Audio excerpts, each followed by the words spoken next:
La nuit où Damba vola le masque sacré, les chiens cessèrent d'aboyer. Les grillons se turent. Même le vent retint son souffle dans les feuilles des acacias. Car la forêt savait déjà ce que Damba ignorait encore, certains objets ne vous appartiennent jamais vraiment. Ils vous possèdent. Que les esprits me pardonnent de raconter cette histoire.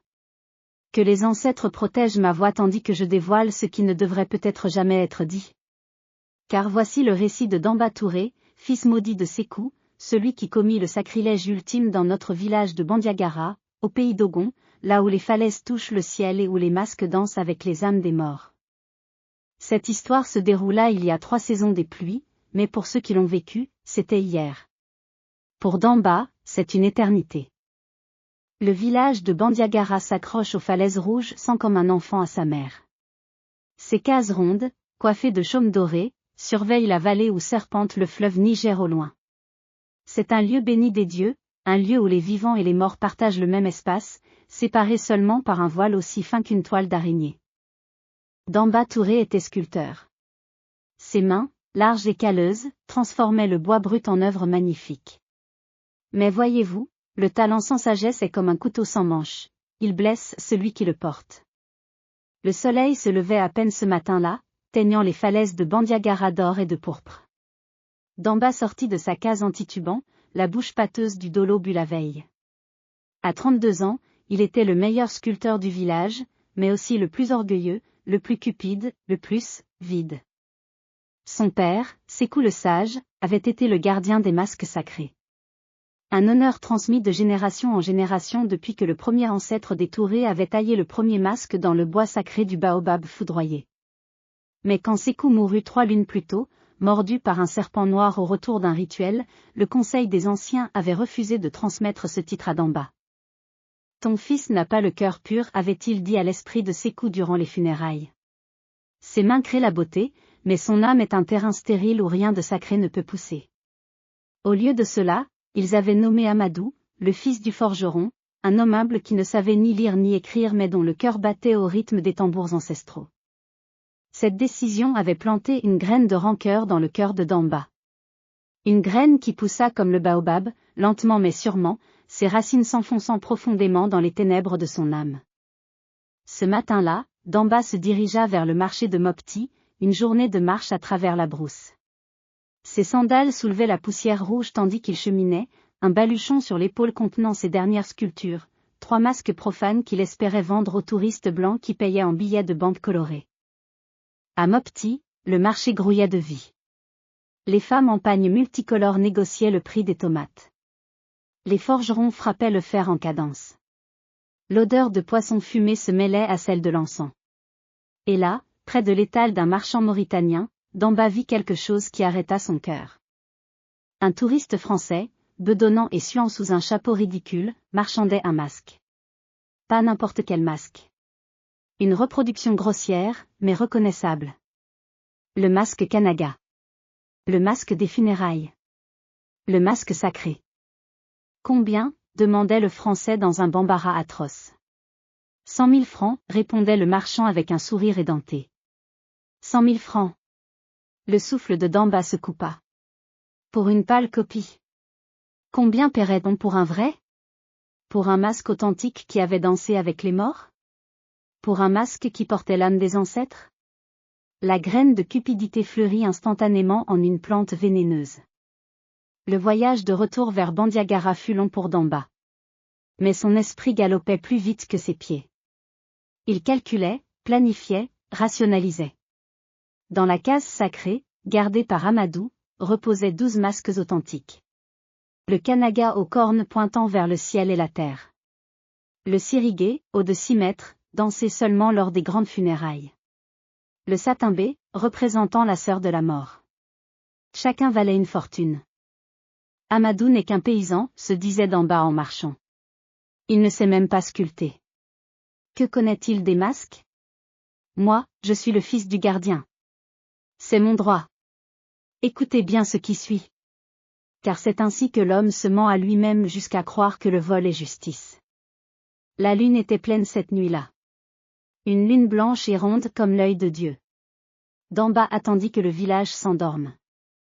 Il attendit que les feux s'éteignent un à un. Il attendit que même les hyènes cessent de ricaner dans la brousse. Minuit. L'heure où les esprits marchent. La case sacrée se dressait à l'écart du village, protégée par un enclos de pierre. Amadou dormait dans une case annexe, sa machette près de son lit comme le veut la tradition. Mais Damba connaissait chaque pierre, chaque recoin. Il avait grandi ici, aux côtés de son père. Le verrou céda facilement. Trop facilement. Damba aurait dû le savoir, quand les esprits veulent qu'une chose arrive, ils ne l'empêchent pas. Ils observent. Ils attendent. Ils se souviennent. L'intérieur de la case sacrée sentait le sang séché, l'encens et le temps. Les masques pendaient au mur, éclairés par la lumière lunaire qui filtrait à travers les interstices du toit. Ils semblaient le regarder. Tous. Avec leurs yeux vides qui voyaient tout. Le Kanaga était là, suspendu au centre. Ses cornes jumelles semblaient découper la lune en deux. Le bois était poli par des décennies de mains rituelles, noirci par la fumée de sans cérémonie. Des cauris ornaient son front. Du sang séché maculait sa bouche sculptée. Damba tendit la main. Hésita. Son cœur battait si fort qu'il entendait le sang rugir dans ses oreilles comme le fleuve en crue. Pardon, murmura-t-il aux ancêtres. Mais ses doigts se refermèrent déjà sur le masque. Au moment où sa peau toucha le bois sacré, quelque chose changea dans l'air. La température chuta brutalement. Son souffle devint visible, formant de petits nuages blancs.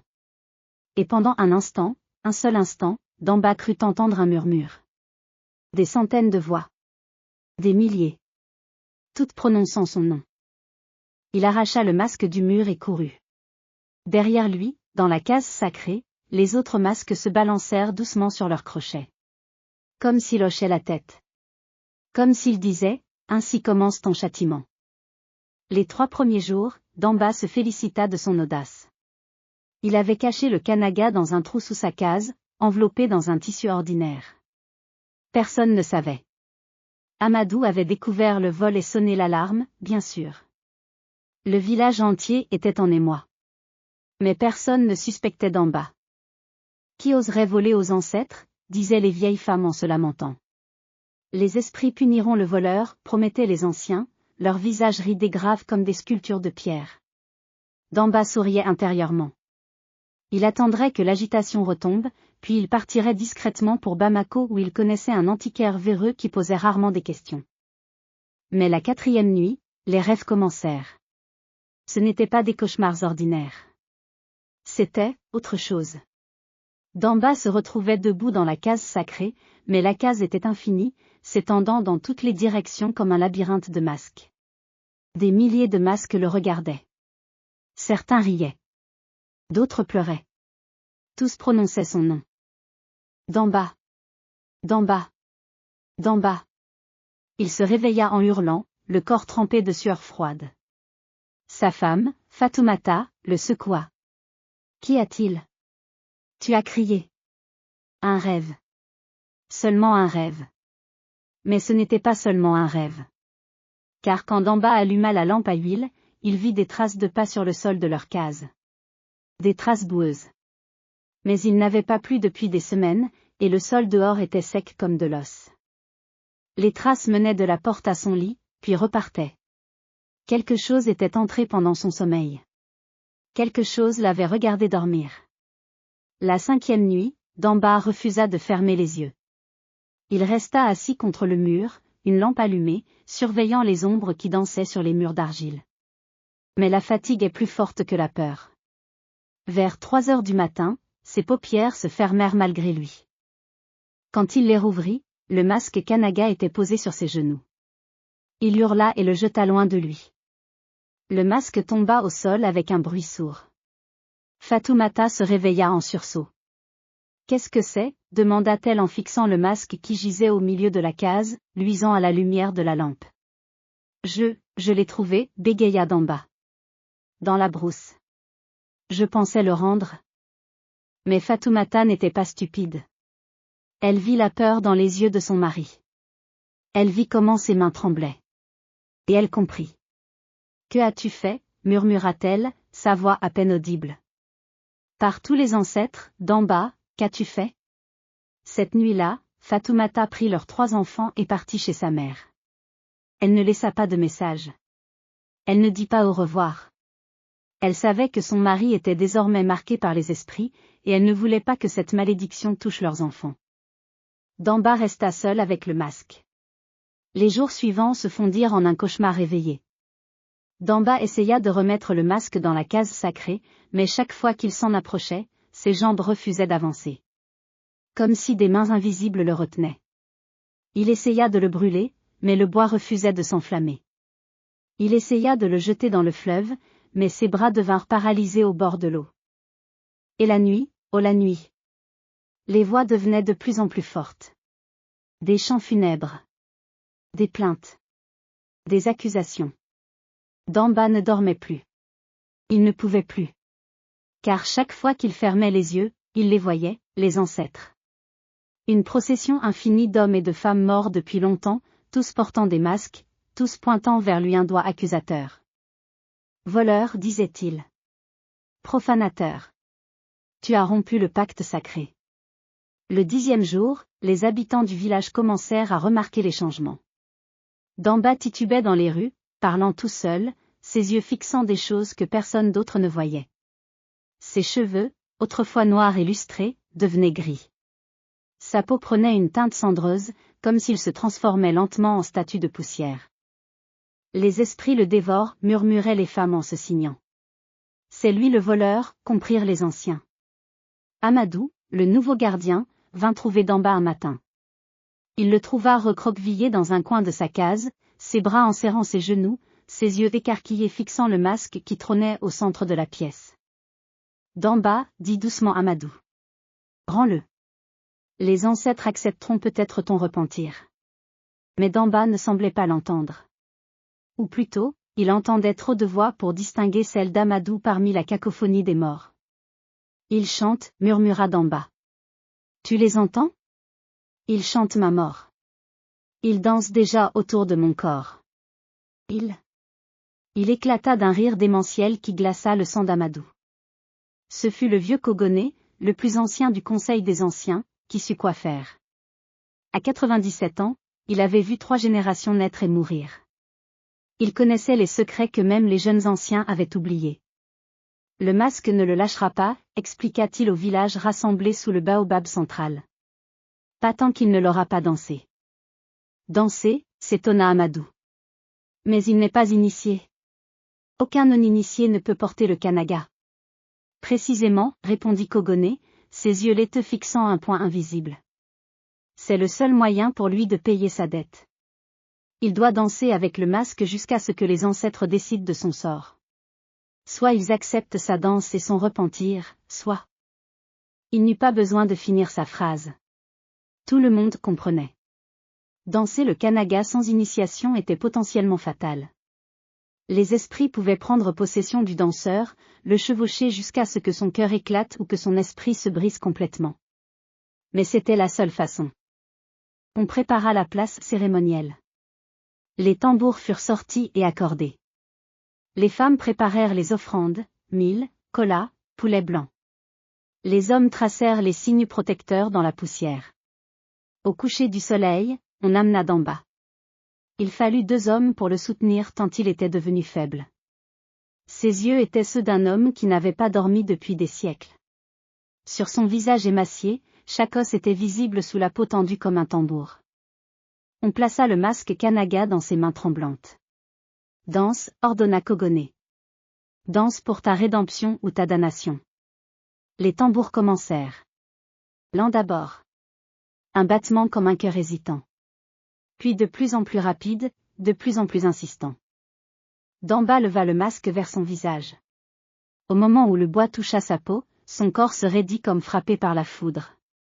Puis, lentement, il commença à bouger. Ce n'était plus Damba qui dansait. C'était autre chose. Quelque chose d'ancien et de terrible et de magnifique. Ses pieds frappaient la terre en rythme parfait avec les tambours. Ses bras décrivaient les gestes rituels qu'il n'avait jamais appris.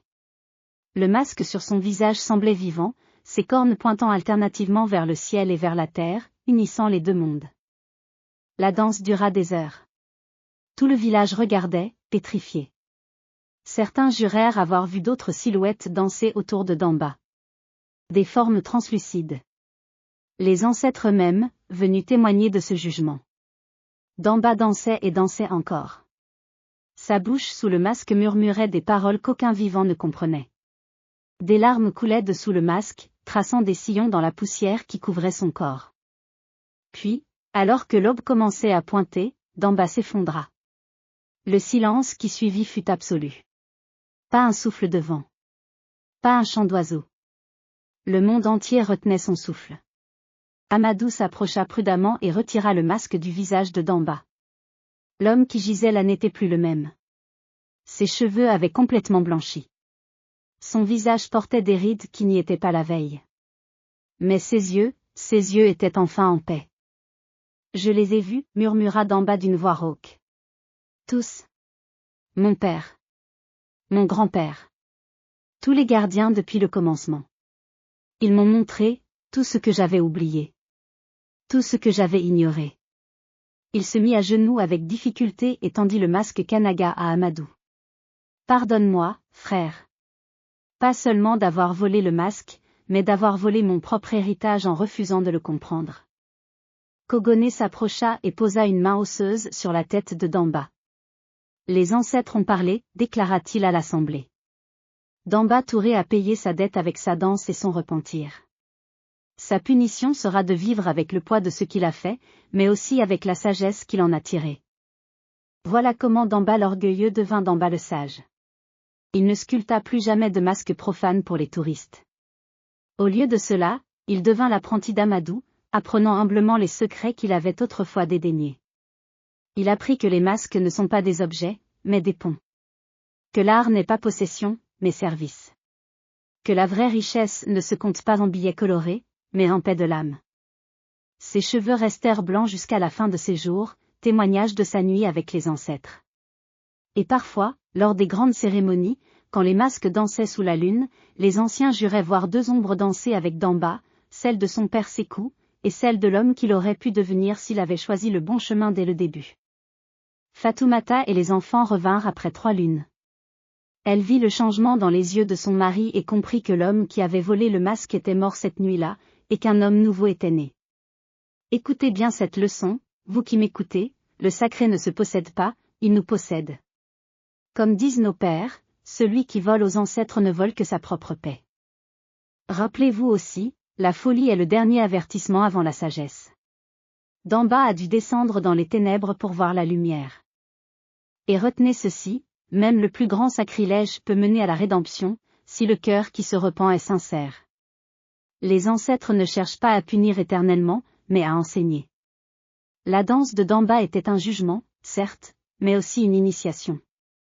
La plus terrible et la plus vraie qui soit. Alors je vous le dis, respectez ce qui est sacré, non par peur, mais par compréhension. Car les masques ne sont pas des objets d'art. Ils sont la mémoire vivante de ceux qui nous ont précédés.